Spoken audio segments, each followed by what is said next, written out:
So what is up, everybody? Joe here. It is budgetboss.ca. It is day 9 of my campaign for financial awareness during the COVID pandemic. So today, April 2nd, Thursday, April 2nd, I'm going to be talking about investment types. So yesterday I jumped into the tax-free savings account, explain what that's all about. Today I want to talk about the investments that you hold within your basket or your tax-free savings account. So that's the vehicle. Let's talk about the investments within it. So you could have your RRSP, Registered Retirement Savings Plan. In America, that is your IRA or 401k.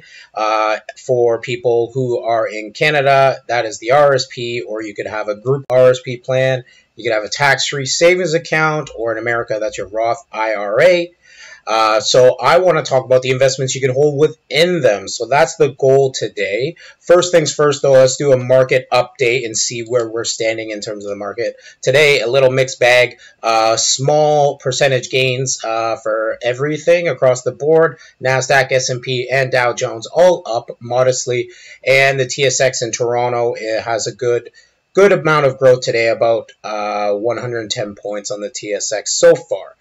So what do we know about this? Basically, the Canadian market, oil has gone up, and the reason being is because Saudi Arabia and Russia have agreed to cut production, which in turn has made our oil more valuable. As you know, gas prices and everything are all down. Reason being is because oil prices are all down. So oil prices are down. Now they have gone up slightly, which actually helps us in this country because of the energy market that we have here. So that's one caveat, one thing that's happened. Now, this is based on the speculation that they will cut production in Russia and Saudi Arabia, but we don't know that to be for sure just yet. What we do know is that Trump tweeted about it, and he has the power to move the market with his tweets. So Trump hinted at this. We will see if it continues. But again, markets are up slightly today. One thing I want you to know is that we're not making moves again. I'm going to stress this throughout the month. We're not making moves without thinking about making these moves. We're not shifting into less aggressive funds unless it's suitable for us. But then if we do, we understand the ramifications that we are taking a loss based on the fact that we switch to less aggressive funds. So yesterday I talked about the tax-free savings account. Today I'm going to talk about investments within it. Tomorrow I'm going to switch over to the RRSP, Registered Retirement Savings Plan, and talk about that a little bit. So first things first, I want everyone to download the combo expenses worksheet. Tons of people have downloaded this. Hundreds and hundreds and hundreds of people download this worksheet. I think this time, while you're stuck at home or you are working from home, or hopefully if you're an essential worker, you're being safe, we can use this time to actually organize our money, and hundreds of people have taken that step so far. So I'm going to provide the link to download the combo expenses worksheet so you can get started organizing your money a little bit better. So right now, I'm also live on IG, so if anyone on IG has questions, I will try my best to answer them as we go along.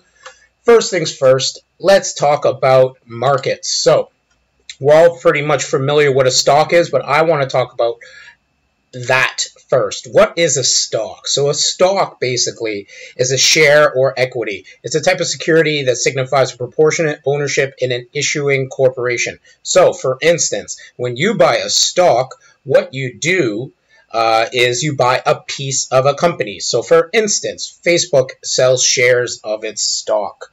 So its stock has a value, and you buy one of those pieces of the company. In turn, the company uses this money to raise money and do projects. Basically, you're buying a chunk of that company. You're buying ownership in that company. So we're all fairly familiar with stocks, but what we need to understand is that how they fit into our financial picture. So a stock, you're buying a share or a piece of a company. What I want to do, hold on a second, I'm going to fix my IG here. Sorry about that. So you're buying a share of a company. So you can hold stocks within your tax-free savings account. You can hold stocks within your RRSP. You can hold stocks in a non-registered account. You can buy them individually. The reason why I'm talking about stocks first is because the broader market in general is what we really need to understand. So this post I have from November 20th of 2017 basically explains what markets are. So for instance, the Toronto Stock Exchange, this is the marketplace where you can go and buy and sell stocks of companies, shares of companies. So that is the Toronto one. There's also the Dow Jones Industrial. That is the New York Stock Exchange. That has the Dow Jones Industrial Average. And as well, there's the Standard & Poor's 500, better known as the S&P 500. That one is the broader market. So that one entails 500 companies, whereas the Dow Jones only has 30 companies. The NASDAQ is another one. The NASDAQ is the technology sector for the marketplace. There's overseas markets. There's the DAX in Germany, the CAC 40 in France, the FTSE in Great Britain, the Hang Seng in Hong Kong, the Nikkei in Japan, the Shanghai Composite in China. Lots and lots of markets. Every country pretty much has one. Every major industrialized country has a stock exchange, and you can trade stocks within that country or in that exchange and buy and sell those stocks. These are basically the marketplaces for you to buy and sell stock. So this post I'm going to share with you explains how marketplaces work, or stock exchange marketplaces work. So we know what a stock is. What I want to talk about now is what a bond is. So what is a bond? So a bond is a fixed income instrument. It represents a loan made by an investor to a borrower, typically a corporate or government borrower. So a bond, basically, you got to look at a bond as a debt. So for instance, Microsoft sells me a bond. I buy a bond and I give them $100. They are borrowing that $100 from me and promising to pay it back with interest. So the values of these bonds fluctuate depending on the viability of the person issuing the bond. So for instance, the Government of Canada bonds are pretty rock solid because they are the risk of Canada going under is very, very, very unlikely. Now, if you buy bonds in companies that are riskier, that itself would drive up the price of the bond because you, in turn, are actually taking a risk with that. So they call these junk bonds, typically, where these are bonds for junky companies or lower companies that have a higher level of risk, but therefore pay more. More valuable bonds actually pay less because there's a less likelihood of these bonds or of this company or country or jurisdiction actually going under and not being able to pay you back that bond debt. So basically, the price of a bond is dictated by the security of the person issuing the bond. Government of Canada, Government of America, rock solid. Budget Boss Financial, not as rock solid. So I must pay a higher yield on my bond. So that's a bond. Let's talk about guaranteed investment certificates. So GICs, and these are very, very popular. These are fixed income instruments.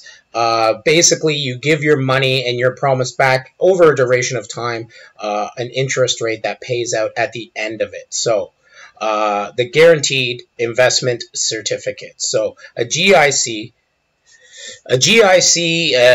is very, very popular amongst retirees, and the reason being is because it actually allows them to take very little risk in their investment, and the modest gains are not of issue to the people who invest in GICs. They're more interested in security and guaranteed interest. So the name itself says it, guaranteed investment certificate or guaranteed interest certificate. So people buy and sell GICs. They put them in their retirement accounts, a RRSP or tax-free savings account. The principal is the only risk with a GIC is that the person issuing the GIC defaults, and the GIC issuer is usually a bank or a company like the company I work for, Canada Life. So that is a GIC. Not too complicated. This is where it gets a little bit more tricky. Let's talk about mutual funds. Now, I'm very fond of mutual funds. I think they're a great way to invest your money. Mutual fund is a financial vehicle made up of a pool of money. So my money, your money, everyone's money is pooled together, and it's collected from many investors to invest in securities such as stocks, bonds, money market instruments, and GICs and whatnot. So mutual funds are operated by professional money managers. That's the big difference. Mutual funds have a person or a team of people or multiple people that are actually managing this money and investing in choosing the investment mixture. This mixture is based on what they feel will make this mutual fund grow. So the mutual fund itself has value based on the stocks or the investments that are within the mutual fund. So there is a fee associated with the mutual fund. The fund manager makes money off that. The issuing company of that mutual fund makes money. And the advisor, such as myself, they make money off the mutual fund as well. So knowing your fees is important, but mutual funds often spread out the risk based on the fact that they're invested in multiple different companies or multiple different stocks or multiple different instruments within the mutual fund. And the good thing about your portfolio is you can spread out the risk even further by having different sectors and different regions in your portfolio itself. So your RRSP or TFSA can have multiple mutual funds within it that actually help you spread out the risk. So that is a mutual fund. Next one, where it's talk about index funds. So index funds is similar to mutual funds, but what index funds actually do is just track a particular index. Now, I mentioned stock markets earlier. So a stock market like the Toronto Stock Exchange, an index fund will mimic the Toronto Stock Exchange and flow with that. This means that there's very little maintenance with an index fund because all it does is track exactly what that index does. This could be the Dow Jones, the S&P, international ones like the FTSE, the CAC 40 in France, or it could be ones in America like the NASDAQ or obviously the TSX in Toronto. The index fund itself has very little fees. The reason being is because there's not much maintenance and not much creativity within an index fund. All it does is track the index. It will never outperform the index because it's tracking the index exactly. It will always underperform slightly, mainly because the fee associated with it, although small, will add to a negative value based on that index. So that is an index fund. So these are sort of the main investments that people will invest in within their tax-free savings account or within their RRSP or within even just a non-registered account, their own investment account. So I want people to check out this post, Taking Stock, where I actually talk about the market and different markets as well. So I talk about Toronto, I talk about New York Stock Exchange, I talk about international overseas markets. I also have this post that I shared yesterday, Clearing Up Investment Confusion, where I explain more thoroughly vehicles versus the investment itself. So the vehicle is the tax-free savings account, the RSP, the investment themselves, or what I just talked about, stocks, bonds, GICs, etc. So that is Clearing Up Investment Confusion. And How to Retire Relevant, Step 5, Investing. And I go more into detail on how you can actually retire relevantly by investing your money properly from an early age or even getting started whenever you can. And that's the important thing. So, also, I want people to understand Canada's economic response plan for the COVID crisis. If you qualify, we just heard recently that April 6th is the day where the CERB will be coming out, so the Canadian Emergency Response benefit. So that's the $2,000 a month for 4 months. So that apparently will start the 6th. So you need to register with My CRA. Get yourself a void check on there or a direct deposit so the money can go to your account quicker. They say it will take probably about 10 days for the check to be mailed to you. It will probably take about 5 if it goes right into your bank account. So you're looking at mid-month before the money comes in. So make sure that you can apply for that as soon as possible. Get those benefits, and I'm going to be sharing this link as well. So if you want to reach out to me, you can reach out to me on Facebook. This post here is actually going to be tagged for the next day until tomorrow, where I talk about RSPs.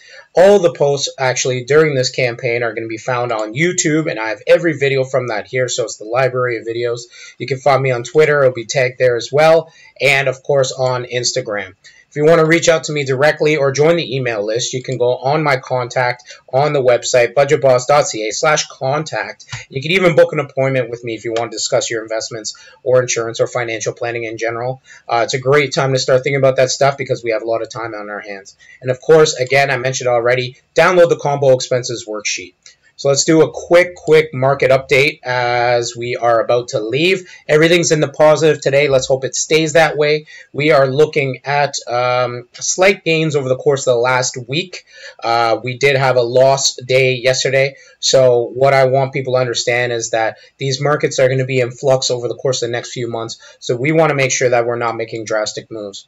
So right now, we're actually in a weird spot because the world has hit about 1 million total cases. I have CNN on right here, showing 234,000 cases. In America, over 5,000 deaths. Canada, we just crossed the 10,000 case mark for the COVID-19 virus, and 1 million roughly cases in the world, all concentrated in several countries: Spain, Italy, Germany, obviously China, and America is now the epicenter of the crisis. So what we need to do is make sure that we're following these social distance guidelines, social isolation, physical distance, whatever you want to call it. Just stay home. Just stay home is the biggest one. Stay home unless you have to go out. If you need someone to get something for you, go about it that way, because ultimately we haven't hit the worst part of it yet. It's going to come over the course of the month of April, and then over the course of the month of May will be the fallout as we deal with this. So follow the guidelines, get the help that you need during this period, but make sure that you're following the guidelines so we actually can end this, stop the curve, flatten it out a bit, and then focus on recovery after that. So thank you for tuning in today. I will have this post tagged on everywhere, and join me tomorrow as I talk about RRSPs. Have a great day, guys.